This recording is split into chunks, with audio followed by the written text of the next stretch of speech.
मुंबई महापालिका ही सर्वात श्रीमंत महापालिका आहे. पण ही श्रीमंती कोणाच्या जोरावरती आहे? तर त्यांच्या जे रोज ट्रेनमधनं लटकून आपला प्रवास करतात, जे आपल्या प्रवासाचा बराचसा वेळ हा ट्रॅफिकमध्ये खर्ची घालतात, जे रोज 8, 10, 12 तासाच्या ड्युट्या करतात आणि 2 ते 3 तास प्रवासामध्ये आपले घालवतात. हे ते लोक आहेत जे वेळप्रसंगी वडापाव खातात, पोटाला चिमटा काढतात, आपला उदरनिर्वाह करतात आणि हे अख्खं शहर चालवतात.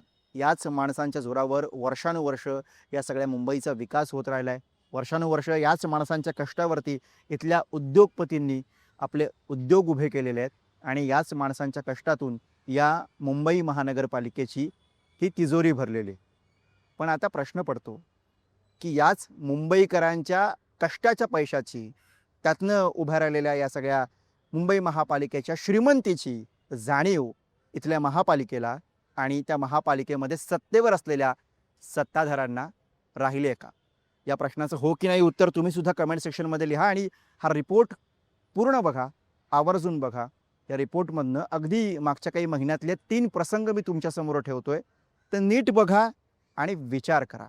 नमस्कार, मी गुरुप्रसाद. तुम्ही बोलभिडू बघताय. तुम्हाला आठवत असेल की अगदीच काही दिवसांपूर्वी महागड्या इनोवा क्रिस्टा गाड्या खरेदी करण्यावरनं मोठा वाद झालेला होता. हा सगळा वाद इतका वाढला की राज्याच्या मुख्यमंत्र्यांनी खुद्द देवेंद्र फडणवीसांनी या सगळ्यामध्ये लक्ष घातलं आणि या सगळ्या प्रकारावरनं सगळ्यांना सुनावलं. त्यानंतर हा सगळा वाद शांत झाला. पण त्याच्यानंतर अगदी काही दिवसातच महापौर बंगल्याच्या परिसरामध्ये डागडुजीचं काम करण्यासाठी 2,89,00,000 रुपयांचा खर्च करण्याचा प्रस्ताव समोर आला. ही बातमी समोर आली आणि त्याच्यानंतर पुन्हा एकदा या सगळ्या उधळपट्टीवरनं चर्चा सुरू झाली. आणि त्यामुळे यातनं 2 प्रश्न पडतात की मुख्यमंत्री देवेंद्र फडणवीस यांनी सुनावल्यानंतर सुद्धा जर का असे प्रकार घडत असतील, अनावधानाने म्हणा, चुकीनं म्हणा, जर का समोर येत असतील, तर त्या सगळ्याचं गांभीर्य आहे का? आणि मुळात मुंबईकरांच्या पैशाची किंमत आहे का?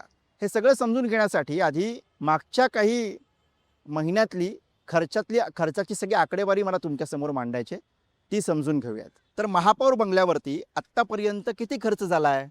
तर 3 टप्प्यामध्ये आपण हा खर्च वर्गीकरण करूयात. पहिल्या टप्प्यामध्ये 75 लाख रुपयांचा खर्च झाला. आता हा खर्च कशासाठी झाला? तर महापौर राहायला जाणार म्हणून बंगल्याची दुरुस्ती केली गेली आणि काही बेसिक कामं केली गेली. त्याच्यावरती झालेला खर्च किती? तर 75 लाख रुपयांचा. आता याच्या पलीकडे बघा, दुसऱ्या टप्प्यामध्ये जो खर्च झाला, ज्याच्यावरनं बराच वाद झाला, त्या खर्चाची रक्कम होती 3,40,00,000 रुपयांची. RTI कार्यकर्ते अनिल गलगली यांनी RTI टाकला होता आणि त्यातनं ही सगळी माहिती पुढे आली.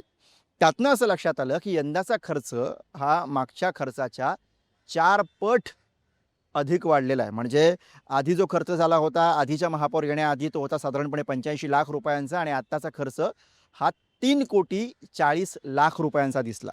आणि या सगळ्या खर्चावरनं त्यावेळेला आजी आणि माजी महापौरवरनं मध्ये जो काही वार पलटवार झाला, तो सुद्धा आपण सगळ्यांनी पाहिलेला आहे. आता याच्या पुढे तिसरा टप्पा अगदी नुकताच जी आत्ता बातमी समोर आली त्या बातमीचं आहे. आता याचं पुढे काय झालं? तर महापौर बंगल्यावरती नव्यानं 2,89,00,000 रुपये खर्च केले जाणार अशी बातमी पुढे आली. आता ते कशासाठी? तर आवाजाचा त्रास होऊ नये म्हणून नॉईज बॅरियर बसवणं, सांडपाणी आणि पर्जन्यजल वाहिन्यांचं काम करणं, इंटरलॉकिंग कॉन्क्रीट पेवर्स बसवणं आणि भूमिगत तसंच उंचावरच्या पाण्याच्या टाक्या बसवणं, या संबंधातलं ते कॉन्ट्रॅक्ट होतं आणि त्याची ही अमाऊंट होती. त्यात महापौर बंगल्याचा स्पष्टपणे उल्लेख होता. या सगळ्यावरनं स्वाभाविक आहे की वाद निर्माण झाला, टीका झाली आणि मग महापौर कार्यालयाकडनं सगळ्यात आधी स्पष्टीकरण आलं. त्यांनी असं म्हटलं की महापौरांना या सगळ्याची कुठलीही कल्पना नाही आणि त्यांच्या कल्पनेबाहेरचं हे सगळं टेंडर आहे. मग स्वतः या सगळ्यावरती महापौरांनी स्पष्टीकरण दिलं आणि त्यांनी सांगितलं की चुकून यामध्ये महापौर बंगल्याचं नाव आलेलं आहे. तरीसुद्धा त्यांच्यावर होणारी टीका काही थांबली नाही. कारण आपल्याला कल्पना आहे की जितका मोठा खर्च हा या महापौरांच्या काळामध्ये या बंगल्यावरती झालेला आहे, तो खर्च आणि त्याची रक्कम पाहता टीका होणं स्वाभाविक आहे. जनतेच्या पैशांची ही उधळपट्टी होते असं वाटणं सुद्धा स्वाभाविक आहे. आता या सगळ्याचं टायमिंग तुम्ही लक्षात घ्या.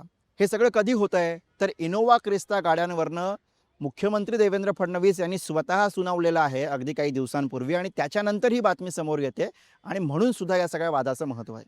आता इनोव्हा क्रिस्टा गाड्यांचे प्रकरण काय आहे, तर फेब्रुवारी 2026मध्ये महापालिकेने महापौर, उपमहापौर आणि समितीच्या अध्यक्षांसाठी जवळपास 2,16,00,000 रुपये खर्च केले आणि 13 नव्या स्कॉर्पिओ गाड्या विकत घेतलेल्या होत्या. त्याचं पुढे काय झालं, तर जुलै 2026मध्ये आम्हाला स्कॉर्पिओ गाड्या नको, नव्या इनोव्हा क्रिस्टा गाड्या घेतल्या जाव्यात असा नवीन प्रस्ताव शासनानं तयार केला आणि स्वाभाविक आहे या उधळपट्टीवरनं सुद्धा वाद झाला, बरीच टीका झाली.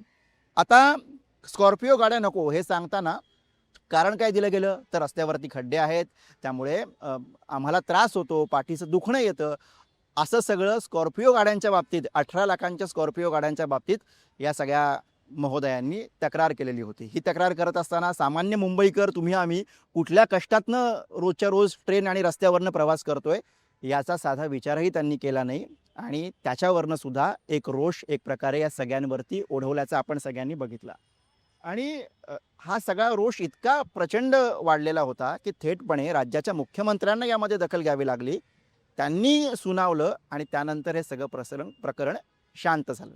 आता याच्या पलीकडे आपल्याला काय दिसतं, तर याच्या पलीकडे अगदी काही दिवसांपूर्वी याच्याही आधी घडलेलं एक प्रकरण दिसतं, ज्याच्यामध्ये मुंबईचे उपमहापौर दिसतात संजय घाडी, जे शिंदेंच्या शिवसेनेचे नेते आहेत. त्यांनी केलेली एक मागणी दिसतं.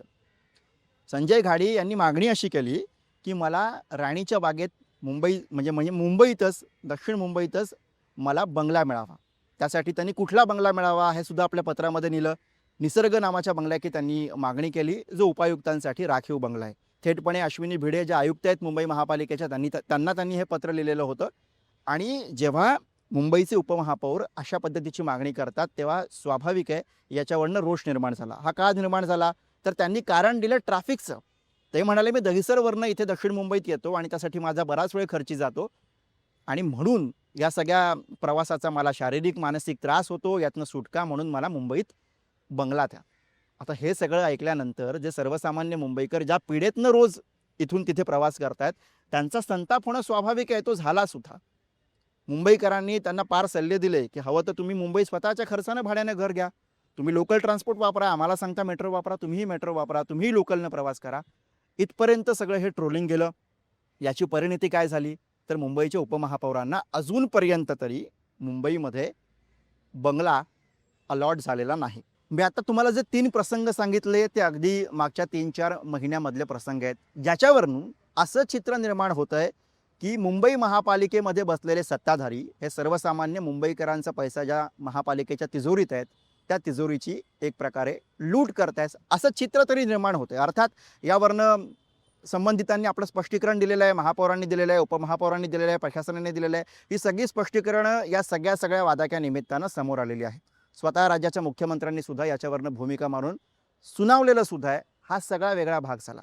पण तरीसुद्धा हे परसेप्शन बदलण्यामध्ये ना पालिका प्रशासनाला यश आलं आहे, ना महापौरांना उपमहापौरांना यश आलेलं आहे. त्यामुळे असं चित्र दिसतंय की सत्तेत असलेले शिवसेना आणि भाजपचे सगळे नेते, नगरसेवक, महापौर हे एक प्रकारे मुंबईकरांच्या पैशाची उधळपट्टी करतायत का. अर्थात विरोधकांनी या सगळ्यावरनं टीका करणं स्वाभाविक आहे, कारण त्यांचं ते काम आहे. पण सर्वसामान्य मुंबईकर सुद्धा याच्याविषयी बोलू लागतात. तेव्हा प्रश्न पडतो की नेमकं चाललंय काय आणि नेमकं चुकतंय कुठे. तुम्हाला या सगळ्या प्रकाराविषयी काय वाटतंय हे आम्हाला कमेंट करून नक्की सांगा. तुम्हाला वाटतंय का की ज्याप्रमाणे बोललं जात आहे की ही सगळी सामान्यांच्या पैशाची उधळपट्टी आहे, ती उधळपट्टी तुम्हालाही जाणवते की ज्या प्रकारे सत्ताधारी आणि प्रशासन म्हणतंय की नाही हा सगळा सोयीचा भाग आहे, या सगळ्यामधनं ही गरज आहे, हे मुद्दे तुम्हाला पटतात का हे सुद्धा आम्हाला कमेंट करून आवर्जून सांगा. या सगळ्याविषयीचं तुमचं मत सुद्धा व्यक्त करायला विसरू नका. मुंबईतनं बोलभिडूसाठी कॅमेरा पर्सन अमर सकपाळसह मी गुरुप्रसाद.